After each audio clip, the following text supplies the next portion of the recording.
ہم نے یہ دیکھا بدر میں ہم نے ہرا دیا. جنہوں نے ہرایا وہ ہیں کون؟ وہ 313 جن کو ہم کہتے ہیں بدر میں لڑنے والے، ان میں 2 تو بچے ہیں. یہ 313 فوجی تو نہیں ٹریننگیں کیے ہوئے، ان میں بچے بھی ہیں، ان میں بوڑھے بھی ہیں جو لاٹھیوں کے سہارے چلنے والے ہیں، میدان جنگ میں آئے ہیں لڑنے کے لیے. کیسے لڑنا؟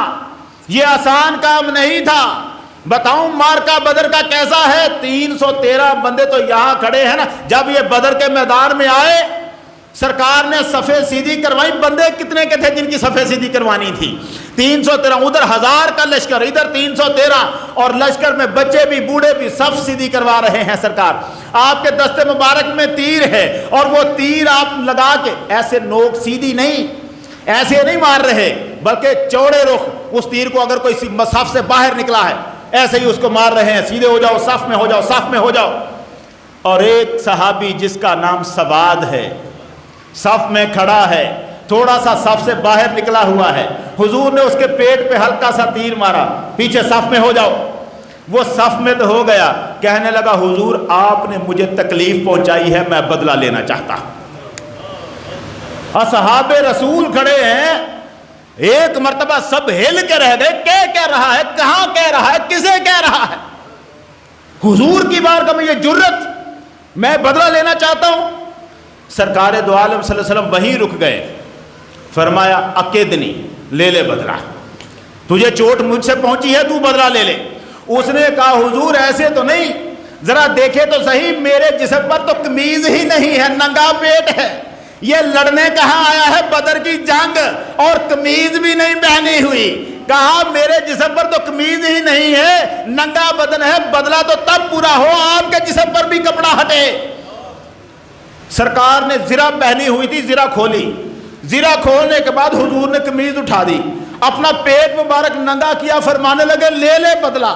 اصحاب رسول اپنی جگہ کھڑے ہیں، حضور نے حکم فرما دیا بدلہ لے لے. وہ دوڑا آگے بڑھا، پہلے اس نے حضور کو گلے سے لگایا، فَأَعْتَنَقَهُ، گلے سے لگایا، اور اس کے بعد وہ حضور کے پیٹ مبارک پر جھک گیا اور بوسے لینے لگ پڑا، چومنے لگ پڑا پیٹ.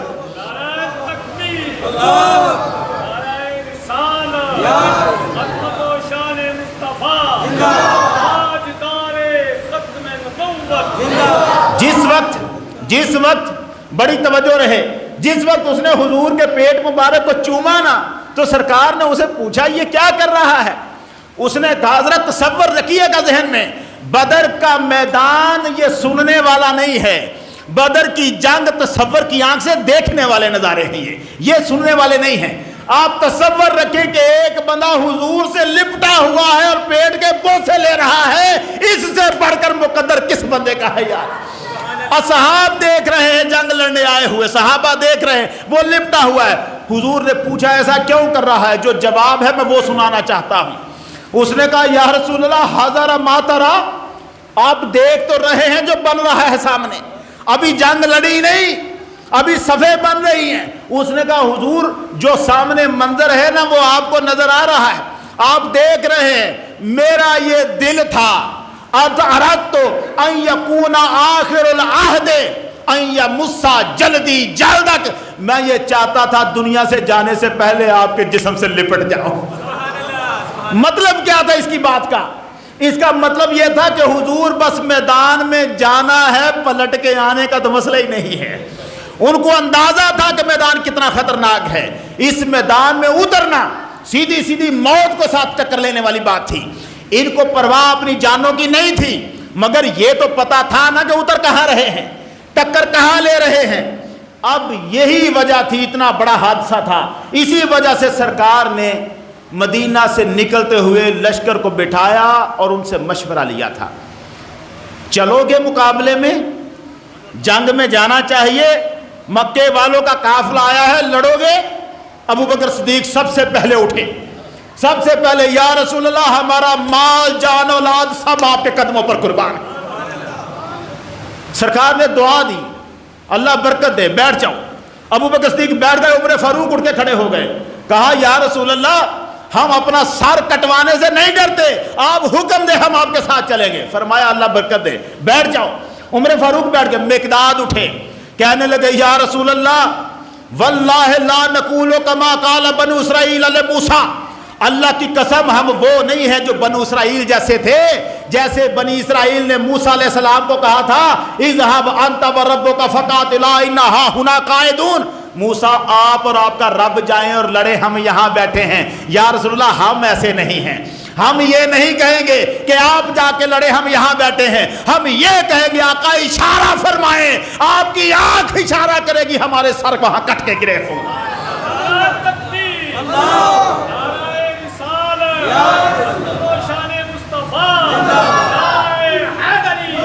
حضور مشورہ کیوں لے رہے تھے؟ جانتے تھے سامنے میدان کیسا ہے میدان، اور یہ وہ لوگ تھے جنہوں نے زندگی بھر مصطفیٰ کے حکم کی نافرمانی نہیں کی، ساری زندگی ہر لمحہ اطاعت رسول میں رہنے والے، آج وہ سامنے کھڑے ہیں اور ان سے حضور پوچھتے ہیں۔ لیکن یہ جو تینوں بندے اٹھے نا، ابو بکر، عمر اور مقداد، یہ تینوں تھے کون؟ مہاجر، مکے سے آئے ہوئے ہجرت کر کے، ابھی انصار نہیں اٹھے۔ ابو بکر و عمر نے عرض کی ہے ہادیے دورہ، ہمارے مال جان اولاد سب آپ پر، سب اسلام پر قربان، ہمارا سب کچھ آپ پر قربان ہے، غلامان محمد جان دینے سے نہیں ڈرتے، یہ سر کٹ جائے یا رہ جائے کچھ پرواہ نہیں کرتے، نہیں کرتے ہم کچھ پرواہ۔ اٹھے مقداد، اٹھ کر عرض کی ہے سرور عالم، نہیں ہے قوم موسیٰ کی طرح کہہ دینے والے ہم، ہمارا فخر یہ ہے غلام سید عالم ہے ہم، ہمارا تو یہ حضور فخر ہے کہ آپ ہمارے آقا ہیں، ہم موسیٰ کی قوم کی طرح کہنے والے نہیں، ہم نہیں پیچھے ہٹیں گے۔ اب سرکار کی توجہ ادھر تھی کہ یہ تو تھوڑے سے ہیں جو مکے سے آئے ہیں، یہ انصار بھی تو بولے جن کے پاس آئے ہیں مدینہ میں۔ آپ کو پتہ بدر کے میدان میں صرف 77 مہاجر تھے، 77، 236 انصاری تھے جو مدینہ منورہ کے رہنے والے تھے، 236 انصاری، لشکر تو ان کا بڑا تھا۔ حضور چاہتے تھے انصار میں سے کوئی بولے۔ سعد بن عبادہ نے جب دیکھا کہ حضور کا اشارہ یہ ہے کہ انصار کچھ بولے تو آپ کھڑے ہوئے، واللہ لکانک تریدنا یا رسول اللہ، حضور لگتا ہے آپ چاہتے ہیں کہ ہم بھی کوئی گواہی دیں، آپ نے مہاجروں کی باتیں سنی، آپ چاہتے ہیں ہم بھی بولیں۔ حضور نے فرمایا ہاں بے شک میں چاہتا ہوں، تم بتاؤ تمہارے کیا خیال ہے، لڑنے چلو گے سعد؟ سعد بن عبادہ کہنے لگے یا رسول اللہ فم دے یا رسول اللہ لما اراک اللہ، حضور اللہ آپ کو جو حکم دیتا ہے آپ کر گزریں، اللہ کی قسم لو استعرضنا بنا البحر وخذته لخذناه معاك، یا رسول اللہ اگر آپ ہمیں حکم دے کے سمندر میں کود جاؤ ہم سمندر میں بھی کود جائیں گے، وما تخلف منا رجل واحد، ہمارے لشکر کا ایک بندہ بھی پیچھے نہیں ہٹے گا، ہم سمندر میں کود جائیں گے۔ یہ مارکا چھوٹا سا نہیں تھا، چھوٹا سا مارکا نہیں تھا، نبی کا حکم ہو تو پھاند جائیں ہم سمندر میں، جہاں کو محو کر دے نعرہ اللہ اکبر میں۔ یہ لوگ جو اطاعت رسول میں مگن تھے، اب یہ حضور کو اپنی یقین دلا رہے ہیں کہ آقا ہم چلیں گے آپ کے ساتھ۔ یہ گئے، یار منظر سامنے موت کا تھا جس کے ساتھ یہ لڑنے جا رہے ہیں۔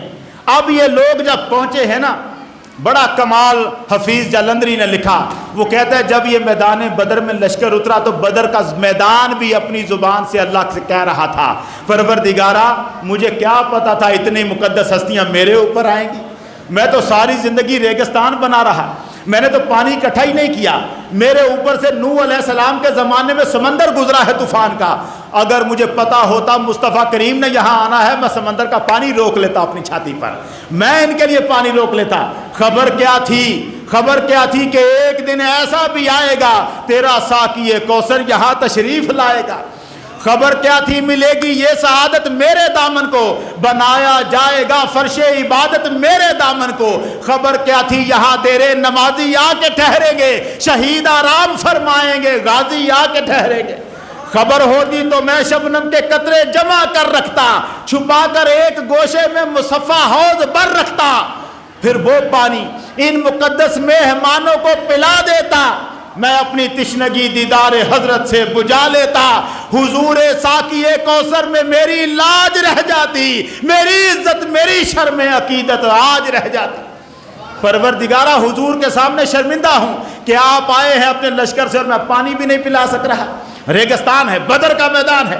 اب یہ بدر کے میدان میں اترے ہیں حضور کے ساتھی، اور یہاں معاملہ ہے وہ عشق و وفا کا، یہاں کچھ اور نہیں ہے۔ یہ وہ ہے جن کی زندگی حضور کے ہر حکم پر لبیک کہتے گزری ہے۔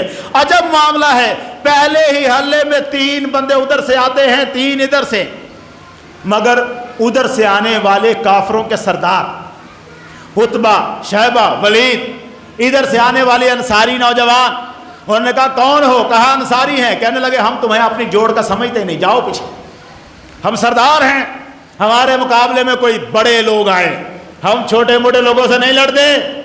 یہ ذات پات کا فرق کرنے والے اس دن بھی تھے۔ کہا ہم نہیں تم سے لڑیں گے، ہماری جوڑ کا کوئی آئے۔ یہ واپس آئے، کہا یا رسول اللہ وہ کہتے ہیں ہماری ٹکر کا آئے کوئی۔ جب حضور نے یہ دیکھا تو آپ نے فرمایا قم یا حمزہ، اب ان کی جوڑ کا دن بندہ چاہیے، قم یا حمزہ، قم یا عبیدہ، قم یا علی، اٹھ۔ اب 3 بندے اٹھائے، حمزہ، عبیدہ، علی، گئے ہیں لڑنے۔ میرے پاس وقت نہیں، میں ساری داستان نہیں سناؤں گا۔ تینوں بندے لڑے۔ حضرت امیر حمزہ علیہ السلام نے اپنے شکار کو، میں شکار ہی کہوں گا، جو بندہ ان سے لڑے وہ ان کا شکار ہی ہے، ایک وار میں تحت دیکھ کر کے وہ زمین پہ پھینکا۔ مولا علی نے دیر نہ کی، لیکن تیسرے گروپ میں جٹھا پڑ گیا۔ عبیدہ بن حارث، یہ حضور کے چچا حارث کے بیٹے تھے عبیدہ۔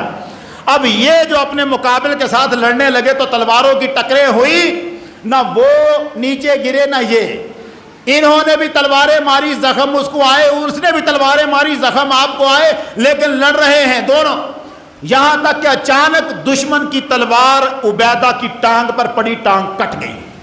جو ہی ٹانگ کٹ گئی آپ گر گئے، اس نے تلواروں کے وار اوپر گرتے ہوئے، آپ نے بچنے کی کوشش کی لیٹے ہوئے، لیکن زخمی کر دیا اس نے بری طرح۔ حضرت علی اور امیر حمزہ دوڑ کے آئے اور اپنی تلواروں سے اس کو مارا، اس کو پیچھے پھینکا اور عبیدہ کو پکڑا۔ اب عبیدہ چلنے کے قابل نہیں تھے، اگرچہ زندہ تھے، یہ اٹھا کے لائے دونوں۔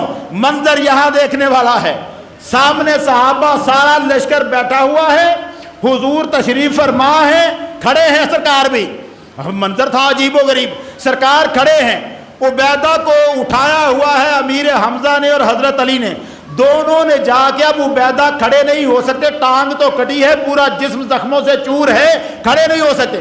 عبیدہ کو جا کے دونوں نے حضور کے تھوڑا سا حضور سے فاصلے پر لٹا دیا زمین پر، 2 قدم آگے سرکار کھڑے ہیں، 2 قدم پیچھے عبیدہ کو لٹا دیا گیا۔ عبیدہ نے جب دیکھا کہ میں حضور کے قدموں تک نہیں پہنچا، اپنی کونیاں زمین پر رکھی، اپنے آپ کو رگڑا۔ یہ منظر بڑا عجیب تھا، اپنا جسم کھینچ رہے تھے نڈال زخموں سے، اپنا جسم کھینچ رہے تھے، کھینچتے کھینچتے جب قریب پہنچے سرکار کے قدم مبارک پر اپنا منہ رکھ دیا، رخسار اپنا، گال اپنا حضور کے قدموں پر رکھ دیا، اور قدم پر منہ رکھتے ہی ایک جملہ کہا، یا رسول اللہ لو رآنی ابو طالب لا عالم انی حق بقولہ، یا رسول اللہ اگر آج ابو طالب مجھے دیکھ لیتے ہیں اس حال میں جس میں میں اس وقت ہوں، ابو طالب مجھے اس حال میں دیکھ لیتے تو وہ سمجھ جاتے جو انہوں نے تب کہا تھا اسے پورا میں کر کے دکھا رہا۔ تکبیر، اللہ، شان بدر صحابہ، کیا دیکھا، کیا کہا تھا ابو طالب نے؟ ابو طالب کو کافروں نے کہا اگر تم محمد کو روک نہیں سکتا تو اسے ہمارے حوالے کر، ہمارے حوالے کر، ہم اس سے نمٹ لیں گے۔ تو ابو طالب نے 2 شعر کہے تھے، کذبتم وبیت اللہ نبذی محمدا ولما نطائن حولہ وننازل ونسلبہ حتی نسرع حولہ ونذہل عن ابنائنا والحلائل۔ او کافرو، کذبتم، اللہ کے گھر کی قسم، کذبتم وبیت اللہ، اللہ کے گھر کی قسم تم جھوٹے ہو، تم جھوٹ بولتے ہو اور تم یہ کہتے ہو ہم محمد کو تمہارے حوالے کر دیں گے۔ اللہ کی قسم ہماری لاشیں کٹ کٹ کے محمد کے گرد گرتی رہیں گی، محمد تمہارے حوالے نہیں کریں گے۔ ہم اپنی بیویوں بچوں کو بھول جائیں گے، نہ ہمیں بیٹوں کی پرواہ نہ بیویوں کی پرواہ، ہم محمد کی حفاظت ایسے کریں گے ہمارے سر کٹ کے گر جائیں گے، محمد عربی کو تمہارے حوالے نہیں کریں گے۔ آج عبیدہ قدموں پہ لیٹا ہے، حضور کے قدم پر آخری سانسیں لے رہا ہے، سر تیرے قدموں پہ ہو اور اجل آئی ہو، تو بھی ہے جانے جہاں پھر تماشائی ہو، کیا منظر ہو، قدموں پہ سرکار کے منہ رکھا ہے، آخری سانس چل رہے ہیں، آخری سانس چل رہے ہیں۔ عبیدہ کہتے ہیں یا رسول اللہ، آج اگر ابو طالب مجھے دیکھتے تو کہتے جو باتیں انہوں نے تب کہی تھی پورا میں کر کے دکھا رہا ہوں، حضور میں کٹ کے گر رہا ہوں، میں نے کسی کو آپ تک نہیں پہنچنے دیا، کوئی آپ تک نہیں آ سکتا۔ یہ معرکہ بدر کا صرف سارے صحابہ کو یہ نہیں تھا مسئلہ کہ ہم نے بچ کے جانا ہے کہ نہیں جانا، ایک بات تھی، اس میدان میں محمد عربی تک کوئی نہ پہنچ سکے۔ حضور کی آنکھ نے دیکھا میدان بدر میں ایک نوفل نام کا بندہ بھی ہے۔ نوفل ایک ایسا بندہ تھا، بڑا جنگجو، بہادر، دلیر، یہ کافروں کی طرح نہیں تھا، دل میں بغض و عناد والا مسئلہ نہیں تھا، یہ معاملے سے الگ رہتا تھا، اس کو اپنی پہلوانی اور اپنے کاروبار سے غرض تھی، اپنی پوجا کرتا تھا، اپنے معاملات تھے، حضور کے ساتھ کبھی گالی نہیں دی تھی اس نے، مگر تھا دلیر۔ اب جو بندہ اس طرح کا ہوتا ہے نا وہ بڑا واقعی دلیر ہوتا ہے، جس کے اندر کوئی ایسی کانا پونا نہیں ہوتا، یہ بڑا دلیر تھا۔ نوفل کو میدان میں دیکھا حضور نے، نوفل یہاں کیا کر رہا ہے، اس کا مطلب ہے کافر اس کو بھی بڑکا کے اپنے ساتھ لائے ہیں۔ اب نوفل جنگجو تھا، اتنا بہادر جنگجو اور لڑنے والا کہ حضور کی زبان اقدس پہ جملہ آ گیا، اللہم اکفنی نوفلا، پروردگارا اس نوفل کے مقابلے میں ہمارے بندوں کو ہمت دینا، نوفل سے لڑنے کے لیے ہمارے بندوں کو ہمت دینا، ہمارے لشکر کو مولا کفایت کر نوفل کے مقابلے میں۔ یہ کہہ کر سرکار اپنے خیمے میں چلے گئے، پیچھے چھپر بنایا ہوا تھا، اس چھپر میں سرکار چلے گئے۔ حضرت علی نے حضور کی یہ آواز سن لی کہ حضور نے نوفل کے بارے میں یہ کہا ہے، لشکر سے اٹھے، نکل گئے، میدان میں نکل گئے۔ وہاں جو بندوں میں گھوم رہا تھا، پھر رہا تھا نوفل، اس کو پہچانا، دیکھا، سیدھا جا کے اسے کہا شیر ہو بھائی، علی تیرے مقابلے میں آ گیا ہے، اٹھا تلوار اپنی، میں تجھے میدان میں اترنے ہی نہیں دوں گا، یہیں پر تیرا قصہ تمام کر دوں گا۔ نوفل نے اپنا وار کیا، مگر حضرت علی صرف یہ تھا نا کہ پہلا وار نہیں کیا کرتے تھے، اس کا وار روکا، ایک وار کیا، دوسرا کیا، 3 وار میں نوفل زمین پہ گرا ہوا تھا۔ مولا علی واپس آ گئے، اپنے لشکر پہ بیٹھے۔ تھوڑی دیر کے بعد سرکار اپنے چھپر سے باہر نکلے، ایسے میدان کو دیکھ رہے تھے جیسے کسی کو ڈھونڈ رہے ہوں، کہنے لگے من لہو بے علم بے نوفل، کوئی ہے جو مجھے بتائے کہ نوفل کہاں ہے؟ اندازہ کرے کتنا اس بات کا تھا مسئلہ کہ یہ اتنا بڑا جنگجو ہے، کوئی ہے جو مجھے نوفل کا بتائے؟ مولا علی اٹھ کے کھڑے ہوئے، سرکار جب آپ نے فرمایا تھا اسی وقت کا میں نے جہنم میں پہنچا دیا ہے اسے، وہ تو پہنچ گیا جہنم میں۔ حضور نوفل کا قصہ تمام ہے۔ صحابہ وہ تھے جو منشاء رسول پہ جان دیتے تھے، آقا چاہتے کیا ہے پتہ چل جائے اس پہ جان دیتے تھے۔ یہ جان دینا، یہ لبیک کہنا ہے، یہ لبیک زندگی کے ہر مرحلے پہ ہونی چاہیے۔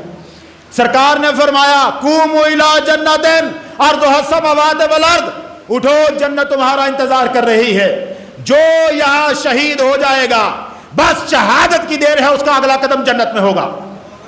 عمیر بن حمام کھجوریں کھا رہے تھے، سرکار کا فرمان سنا، کہنے لگے حضور اگر میں جنت میں جانا چاہوں تو جنت میں اور مجھ میں بس میرے سانسوں کا ہی فاصلہ ہے نا، جب تک یہاں بیٹھا ہوں تب تک جنت میں نہیں ہوں، شہادت کا فوراً بعد جنت میں ہوگا؟ فرمایا شہادت کا فوراً بعد جنت میں ہوگا۔ عمیر نے کہا اور پھر میں کھجوریں کھا کے وقت کیوں ضائع کر رہا ہوں؟ کھجوریں پھینکی، تلوار اٹھائی، میدان میں اتر گئے۔ اس نے کہا اور جس کے سامنے جنت کھڑی ہے کھجوریں کھا کے وقت کیسے ضائع کر لے؟ میں ابھی جنت میں جا رہا ہوں۔ تلواروں سے لڑے اور اتنا لڑے کہ وہیں پر شہادت پا لی آپ نے۔ وہ لوگ جو زمین پہ رگڑے کھا رہے تھے، وہ لوگ جو خاک میں، مٹی میں، وہاں خون میں لت پت تھے، یہ کون تھے؟ جنہوں نے زندگی بھر حضور کے حکم پر لبیک کہا۔ میں ایک جملہ کہنا چاہتا ہوں، حضور کے نام پہ جان قربان کرنے کا موقع ہر بندے کو نہیں ملتا۔ ایسا نہیں ہوتا کہ بددیانتی کرنے والا، ناپ تول میں کمی کرنے والا، شرابیں بیچنے والا، بنانے والا، پینے والا، سود کھانے والا، کھلانے والا، جوئے کھیلنے والا، کھلانے والا، بدکار، بدکاریاں کرنے والا، لوگوں کی عزتوں کے ساتھ کھیلنے والا، جھوٹ پہ جھوٹ بولنے والا، زندگی گناہ کی گزارنے والا، ممکن نہیں ہے کہ اتنا بڑا مرتبہ اسے دے دیا جائے کہ ایسے جھوٹے کو محمد کے نام پہ قربان ہونے کا موقع دیا جائے؟ ایسا نہیں ہوتا. اللہ نے وہ بندے بھی چن لیے ہوتے ہیں. اور ہر شخص کے مقدر میں خاتم رضوی بننا نہیں لکھا ہوا. ہر شخص کے مقدر میں ممتاز قادری بننا نہیں لکھا ہوا. ہر شخص کے مقدر میں علم دین شہید بننا نہیں لکھا ہوا. یہ جتنے ہوتے ہیں نا، یہ وہ ہوتے ہیں جن کے سینے پاک ہوتے ہیں. یہ وہ ہوتے ہیں جن کے دل محبت اور عشق رسول میں پوری طرح بھرے ہوئے ہوتے ہیں. ہر بندہ جو زندگی بھر وہ ٹھیک ہے جی میں ملاوٹ کر رہا ہوں، مرچوں میں پھک ملا رہا ہوں، کوئی بات نہیں، جب وقت آئے گا ناموس رسالت کا میں آگے بڑھ جاؤں گا، تجھے نکلنے ہی نہیں دیا جائے گا. تیرے لیے یہ میدان نہیں ہے. یہ میدان اور لوگوں کا ہے جنہوں نے زندگی اس کام پہ لگائی ہے کہ ہم نے محمد کے نام پہ قربان ہونا ہے. بس وہ ہوں گے. پروردگار ان کو موقع دیتا ہے ایسے بڑے کاموں کے. ہر کسی کے بس میں نہیں ہے. محمد عربی کے نام پہ مر مٹنا اس دنیا کا سب سے بڑا ثمرہ اور اس دنیا کا سب سے بڑا اللہ کا انعام ہے جو اللہ کسی کو عطا کرتا ہے. حضور کے نام پر مر مٹنا کوئی اہم بات ہے؟ یہ کوئی ایسے چھوٹی سی بات ہے؟ جو زندگی میں حضور کی اطاعت نہیں کرتا اس اجر سے اسے محروم کر دیا جاتا ہے. ہمیں زندگی کے ہر کام میں، ہر معاملے میں، ہر مرحلے میں نگاہ رہنی چاہیے کہ حضور کا فرمان کیا ہے. پتہ ہونا چاہیے کہ آقا چاہتے کیا ہے، منشا کیا ہے سرکار کی. اگر حضور کی منشا کا خیال ہے، اگر حضور کے فرمان کا خیال ہے، تو پھر ہمیں سارے معاملات میں کامیابیاں ملتی رہیں گی. پھر ہمیں نیک اجر بھی ملیں گے، زندگی میں سکھ اور سکون بھی ملے گا. لیکن اگر نافرمانی پہ لک باندھا ہوا ہے تو پھر لاک ڈاؤن ہوگا، لاک ڈاؤن ہی نہیں ہوگا. صرف لاک ڈاؤن نہیں، لک ڈاؤن ہوگا. اگر ہم نے لک باندھا ہوا ہے کہ ہم نے محمد عربی کی فرما برداری نہیں کرنی، اپنی مرضی. آخری جملہ کہہ دوں، ہم جو زندگی گزارتے ہیں نا، یہ جتنے بیٹھے ہیں ہم یا باہر، ہم میں سے کوئی شخص بھی اپنی مرضی سے زندگی نہیں گزارتا. یا ہم زندگی گزارتے ہیں اپنے والدین کی مرضی سے، یا ہم زندگی گزارتے ہیں اپنی بیوی کی مرضی سے، یا ہم زندگی گزارتے ہیں اپنی اولاد کی مرضی سے، یا ہم زندگی گزارتے ہیں اپنے دوستوں کی مرضی سے. ہم ویسے گزار رہے ہوتے ہیں جیسے یہ لوگ ہمیں کہہ رہے ہوتے ہیں. ہماری اپنی مرضی کہاں ہے؟ ہم تو اپنے چاہت پہ سو بھی نہیں سکتے، اپنی مرضی سے جاگ بھی نہیں سکتے. ہم تو بندے ہوئے نوکر اور غلام ہوتے ہیں.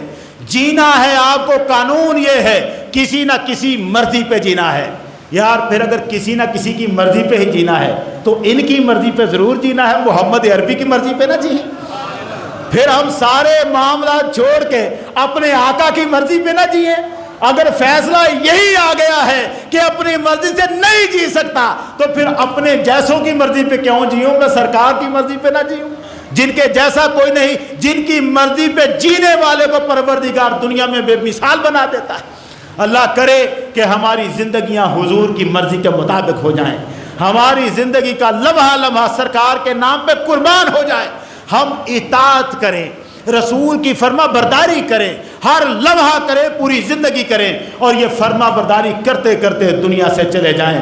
وآخر دعوانا ان الحمدللہ رب العالمین.